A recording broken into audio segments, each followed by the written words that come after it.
un des grands obstacles à l'abandon à Dieu. Et bien sûr, la présence de la souffrance dans notre propre vie, comme dans le monde qui nous entoure. Même pour ceux qui s'abandonnent à Dieu. Dieu permet les souffrances. Il les laisse. Manquer de manière parfois douloureuse de certaines choses. Dans quelle pauvreté n'a pas vécu la famille de la petite Bernadette de Lourdes? N'est-ce pas vain démenti de la parole de l'Évangile? Non, car le Seigneur peut nous laisser manquer de certaines choses, jugées parfois indispensables aux yeux du monde. Mais il ne nous laissera jamais privés de l'essentiel, de sa présence, de sa paix, et de tout ce qui est nécessaire pour la pleine réalisation de notre vie selon ses projets sur nous. S'il permet des souffrances, notre force alors, c'est de croire. Comme le dit Thérèse de Lisieux, que Dieu ne permet pas de souffrances inutiles. Dans le domaine de notre vie personnelle, comme dans celui de l'histoire du monde, nous devons être convaincus, si nous voulons aller jusqu'au bout de notre foi chrétienne, que Dieu est assez bon et assez puissant pour utiliser tout mal, quel qu'il soit, toute souffrance, aussi absurde et inutile paraisse-t-elle, en notre faveur. Nous ne pouvons avoir de cela aucune certitude mathématique ou philosophique. Ce ne peut être qu'un acte de foi.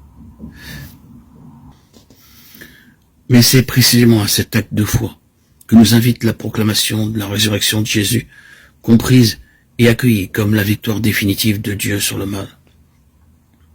Le mal est un mystère, un scandale, et le restera toujours.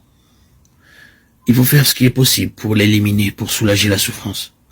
Mais il reste toujours présent dans notre histoire personnelle et dans celle du monde.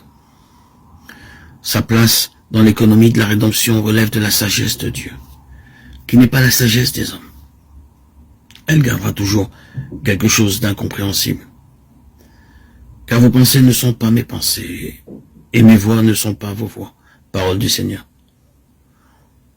Autant les deux sont élevés au-dessus de la terre, autant sont élevées mes voix au-dessus de vos voix, et mes pensées au-dessus de vos pensées. Isaïe 55, 9.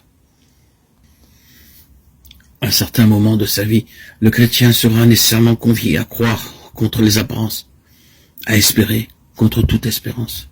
Romains 4, 18. Il y a inévitablement des circonstances où nous ne pouvons pas comprendre le pourquoi de l'agir de Dieu. Car ce n'est plus la sagesse des hommes, une sagesse à notre portée, compréhensible, explicable par l'intelligence humaine. Mais la sagesse divine, mystérieuse et incompréhensible, qui intervient alors. Et heureusement que nous ne pouvons pas toujours comprendre.